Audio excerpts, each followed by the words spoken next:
Baie welkom by die voorlesing van die Afrikaanse Sabbatskoolles vir blindes en swaarsiendes. Hierdie lesse word voorsien deur die Wêreldkonferensie van die Sewende Dag Adventiste Kerk. Die voorlesing van die les word aan u gebring deur SSL in samewerking met Adventiste Wêreldradio Afrikaans en word voorgelees deur Marlena Nel.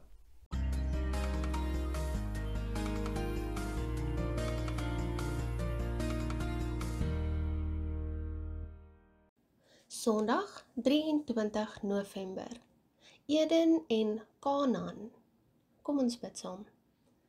Liewe Jesus, ons sê vir u baie dankie vir die voorreg wat u ons skenk om hierdie studie en u woord te kan bestudeer. Liewe Heer, maak asseblief ons geestelike oog en gedagtes oop, laat ons mag fokus en dat ons u boodskap mag inneem. Ons vra dit in die naam van Jesus alleen. Amen. Lees Genesis 2 vers 15 en Genesis 3 vers 17 tot 24. Watter gevolge het die sondeval ingehou, spesifiek betreffende die eerste mensepaar se tuiste? Ons lees Genesis 2 vers 15. Toe het die Here God die mens geneem en hom in die tuin van Eden gestel om dit te bewerk en te bewaak. Ons lees nou Genesis 3 vers 17 tot 24. En aan die mens het hy gesê: omdat jy geluister het na die stem van jou vrou en van die boom geëet het waarvan ek jou beveel het om nie te eet nie, vervloek is die aarde om jou ontwil. Met moeite sal jy daarvan eet al die dae van jou lewe. Ook sal dit vir jou dorings en distels voorbring, en jy sal die plante van die veld eet. In die sweet van jou aangesig sal jy brood eet, totdat jy terugkeer na die aarde, want daaruit is jy geneem. Want stof is jy, en tot stof sal jy terugkeer. En die mens het sy vrou Eva genoem, omdat sy moeder geword het van alles wat lewe. En die Here God het vir die mens en sy vrou rokke van vel gemaak, en hulle dit aangetrek. Toe sê die Here God: nou het die mens geword soos een van ons deur goed en kwaad te ken. As hy nou maar nie sy hand uitsteek en ook van die boom van die lewe neem en eet en lewe in ewigheid nie. Toe stuur die Here God hom weg uit die tuin van Eden om die grond te bewerk waaruit hy geneem is. So het hy dan die mens weggedrywe en gerubs aan die ooste kant van die tuin van Eden laat woon met die swaard wat vlam en flikker om die toegang tot die boom van die lewe te bewaak. Genesis 3 vers 17 tot 24. By die skepping het God vir Adam en Eva die volmaakte tuiste gegee, 'n plek van ongekende oorvloed en skoonheid. Die ontmoetingsplek waar die eerste mensepaar dus kennis met hul Skepper maak, is lieflik en dit voorsien in al hul fisiese behoeftes. Benewens die feit dat God direk met hulle daar praat, dien Eden as 'n leersentrum waar Adam en Eva diepgaande insig in God se karakter verkry, insluitende die soort lewe wat hy vir hulle beoog. Toe hulle dus sondig en daarmee hul vertrouensverhouding met hul Skepper skaad, verander hul verwantskap met Eden ook. Gevolglik moes hulle as 'n teken van die verbreekte band tussen hulle en God ook die tuin verlaat. Hulle verloor derhalwe die grondgebied wat die Here hulle geskenk het. Voortaan word die tuin van Eden dus die versinnebeelding van die oorvloedige lewe. Ons sal aanstonds sien in die welke opsigte die Eden simbool as leimotief in die tema van die beloofde land opduik.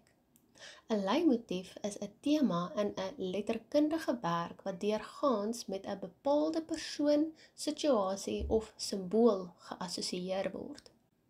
Hoe het die patriarge die belofte oor die beloofde land gesien?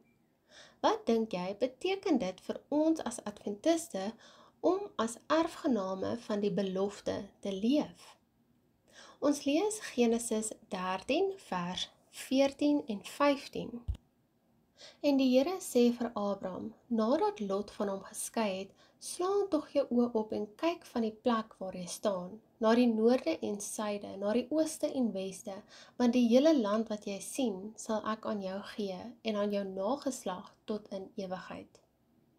Ons lees Genesis 26 vers 3 en vers 24.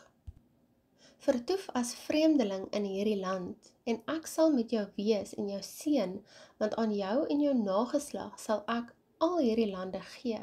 Ek sal die eed bevestig wat ek vir jou vader Abraham gesweer het. En die Here het aan hom in dieselfde nag verskyn en gesê, ek is die God van Abraham, jou vader. Moenie bang wees nie, want ek is met jou, en ek sal jou seën en jou nageslag vermeerder ter wille van Abraham, my knegt. Ons lees ook Genesis 28 vers 13. En kyk, die Here het bo aangestaan en gesê, ek is die Here, die God van jou vader Abraham en die God van Isak. Die land waar jy op lê en slaap, sal ek aan jou en jou nageslag gee. Ons lees Hebreërs 6 vers 11 tot 15. Maar ons verlang dat elkeen van julle dieselfde ywer mag toon om te kom tot die volkome sekerheid van die hoop tot die einde toe, sodat julle nie traag word nie, maar navolgers van hulle wat deur geloof en lankmoedigheid erfgename van die belofte is. Want toe God aan Abraham die belofte gegee het, het hy, omdat hy by geen meerdere kon sweer nie, by homself gesweer en gesê, voorwaar, ek sal jou ryklik seën en jou grootliks vermeerder. En so het hy die belofte verkry, nadat hy geduldig gewag het. Hebreërs 6 vers 11 tot 15.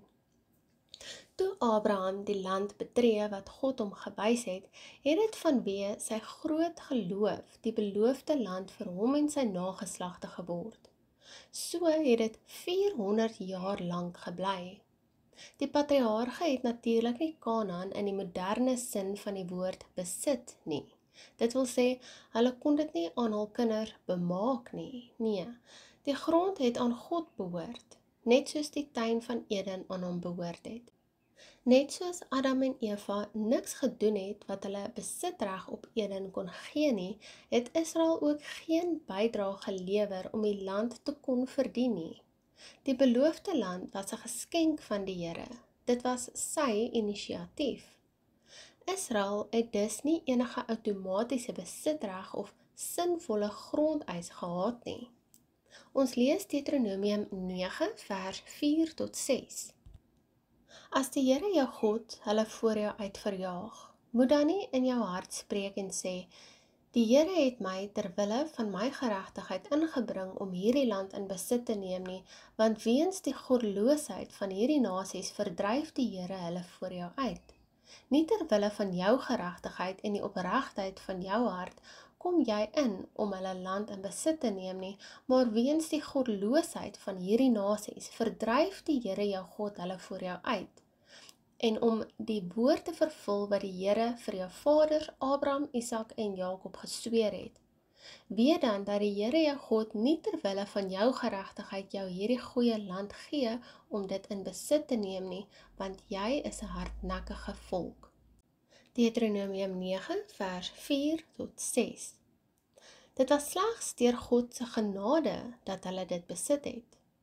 Die patriarge van ouds was dus erfgename van die belofte, totdat dit vervul is.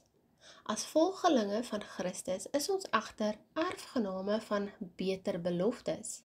Hebreërs 8 vers 6, wat vervul sal word wanneer ons die voorbeeld navolg van die wat deur geloof en geduld deel gekry het aan die dinge wat God beloof het. Hebreërs 6 vers 12.